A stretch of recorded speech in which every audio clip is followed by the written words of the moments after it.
back to Sledgehammer Horror, guys. I am Ken Sledge, and let's talk horror.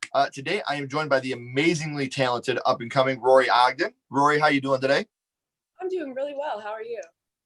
I'm doing well. Thank you so much. It's awesome to have you. For those of you that don't know, Rory has been on What Would You Do on ABC, the recent Facebook commercial with all the singing, as well as extraordinary talent, not just in the acting world, but also with playing guitar, photography, painter, makes jewelry, really into activism. She's also a part of the Central Authority. I want to talk about your activism a little bit, though. What can you tell us about that? So I started getting heavily involved in activism like around 13, 14. And ever since then, I kind of believe that, I'm privileged enough to have a voice, and I use it to speak for those who can't, to bring awareness to issues that I am passionate about. And I've just been marching and doing anything I can possible to help get involved. And if I heard correctly, please correct me if I'm wrong, but you were a guest on The Daily Show at one point. Is that correct? Yeah, so we were actually protesting a Trump rally back in 2015. This was right before he won, and The Daily Show was there, and they did like a little skit with us. They interviewed us. It was really cool. That's awesome. I will try to find that so I can have the link down in the description. I do have a bunch of her links down here so you guys can check it out. Now, the Central Authority, what was that like? It was, compared to all the work I've done a lot of very diverse things, but the Central Authority was one of the most, interesting, innovative. It was really just amazing to see kind of how they made it work behind the scenes with, doing everything completely socially distant. And it was, a fairly large cast. So there was a lot of moving parts, and it was incredible. It was a really awesome experience. Yeah. And just watching, me as a person that's just sitting on my couch watching this film, I'm so excited for us to get the distribution news and be able to tell people what is what with this film. So, it's going to be a film that I think a lot of people are going to appreciate because of, like you said, how it was filmed and how you guys put it together, but as well as the comedy and horror aspects of it. I don't talk about it on air because I don't want to spoil anything, but there's a lot of really funny moments. My buddy Charlie Chudabala, he is hilarious, and I think you guys are really going to enjoy it. I think it's something that it has a little something for everyone. It definitely does. So we are here, though, today to talk about the first horror movie you watched, what really got you into the genre. And your first horror movie was? The Exorcist. What an amazing start. Again, I'm so sorry for all the people that have heard this so many times, but there's a stigma around The Exorcist with me because it's the only movie that my mother made me shut off. Growing up, it's the only one that she was like, nope. So as soon as I was able, I was old enough and got a director's cut and went all out on it. So do you know about how old you were the first time you watched it? Oh my God. I had to be maybe like 9 tops. I was very young. And something else I've talked about on the podcast, I actually just talked about it with Kristen, because her first was The Exorcist as well. And I think, and again, this is just my opinion, I think this movie would probably on a young lady have a bigger effect than it would on a young man, because you're watching what Reagan's going through, and you as a young girl, you can relate to that more than a young man can. So for this to be your first horror movie, I'm sure was a terrifying experience. As an adult, this movie, I look at it in a different way as an adult now, obviously, because I'm a parent, and so I look at it from a parental point of view now, but it's still just as scary when you're looking at it that way. So do you know who you were with? Do you remember who you were with the first time you watched it?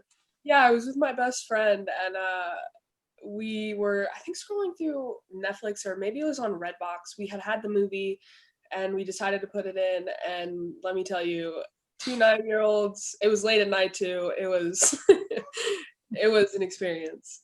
Oh, I absolutely believe that. I have an 8-year-old, and I can't imagine, like, I can't get her to finish Gremlins. So I can't imagine what The Exorcist would do to Chloe. Like, it would just blow her mind. Something I always talk about, we love to talk about, which scene affected you the most from The Exorcist? I think it's the scene where it's one of the exorcism where she's like puking, and that Pea soup? Yeah, I just remember after that movie being so scared to throw up because I thought that I was like possessed. I'm still scared to throw up. That scene is just disgusting. Well, that's one of those scenes too that after you watch it, you're just like, what Yeah, just happened? it's so you just sit there and you're like, what did I just watch?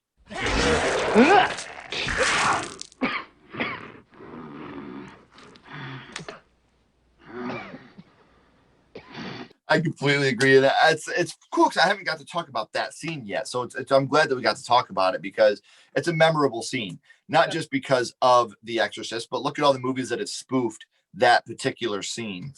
I mean, look at the movies that have spoofed The Exorcist in general. Something I remember Kurt Cobain, God rest his soul, but from Nirvana, he said that he knew Nirvana made it when Weird Al Yankovic called him and asked him if he could make fun of Smells Like Teen Spirit.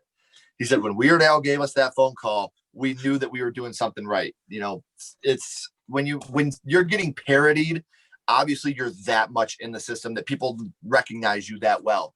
So The Exorcist is one of the movies that has been parodied more, not just parodied, but blatantly ripped off, remade without using the name The Exorcist more times than we can count.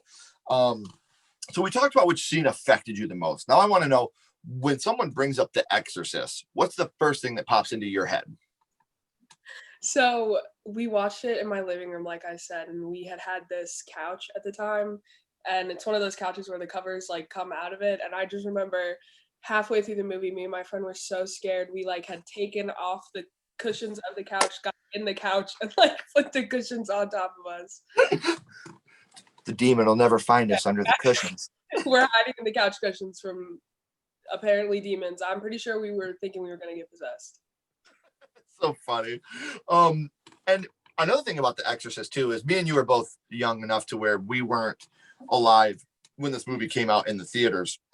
But what this movie did when it came out in cinema blew everybody away. I mean, it was controversial. Cinemas were pulling it. Women were crying. Men were screaming. You know, this movie caused so much controversy when it came out. And it's one of those things where I wish the closest thing that I've ever had to that was when the Blair Witch Project came out, because when the Blair Witch came out, no one knew if it was real or fake. And, you know, we didn't have found footage really at that point. And you couldn't just grab your phone and Google if this was real or fake. So that's the only thing to me that's ever been like that. And that's how huge The Exorcist is, that someone that's your age, that's younger, still had it as their first horror movie. That's how prominent this movie is. And it's amazing to know that it made its way to you for your first horror movie. That is so cool. Another thing, we talked about which scene affected you the most. Now I would like to know what your favorite scene, and I know The Exorcist is a really hard movie to choose a favorite scene because they're all so dark, but do you have a scene really that's your favorite that sticks out to you more than any other?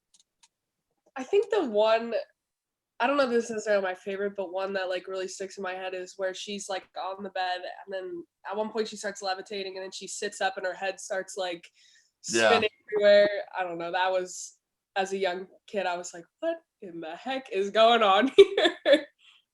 Our heads are not supposed to do that. Not at all. So we talked about The Exorcist. The Exorcist was your first horror movie. Now I got to go scream on you here. What's your favorite scary movie? What is your favorite horror movie? Okay, so my favorite horror movie actually changed recently. I had seen this recommended on, I think, Twitter, and it was on Netflix. I don't think it's on Netflix anymore, but it's called In the Eyes of My Mother. Okay. And I kid you not, the exorcism was traumatizing in a way, but this movie was 10 times worse. It is so messed up. So messed up. But it's really good. It's like psychological. I'm not really huge into like gore. I'm really big into psychological horror movies, and In the Eyes of My Mother was definitely one of the most messed up movies I've ever seen. I just wrote it down so that way I'll remember to watch it. Any recommendations, I'm always down to watch. It's something that I love doing, and I've never heard of it, so I'm excited to watch it. It is crazy. Well, thank you for the recommendation. Now, I do always end these with the same question. We go back to The Exorcist. We're going to go on a skull count. 0 being the worst, 5 being the best. You can use half and quarter skulls.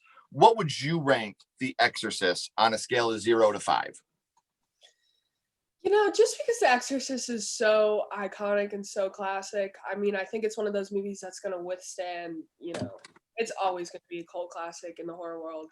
It's going to be passed down forever. Like you said, it was my first horror movie. It's been, no matter your age, it's a lot of people's like staple horror movie. I'm going to Yeah. give it 4.5. It's pretty iconic. It's way up there Yeah. for sure.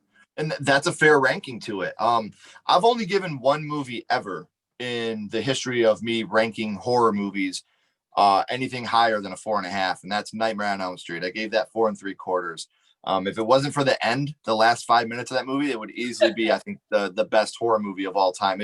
I think it's the best horror movie of all time, but I think it would be the perfect horror movie if you didn't have the blow up doll coming back through the window and all that. But The Exorcist is right there because, everybody knows The Exorcist. And even if you haven't directly seen The Exorcist, you've seen The Exorcism of Emily Rose, you've seen The Autopsy of Jane Doe, all these movies that are directly influenced by what William Peter Blatt did in The Exorcist. That movie, it will stand the test of time. And I don't know if you've seen it, but on Shudder, they have cursed films. And they talk about The Exorcist in there and some of the things that went on behind the scenes. And one of the coolest clips in that is when Reagan is doing when Linda Blair is doing that on the bed.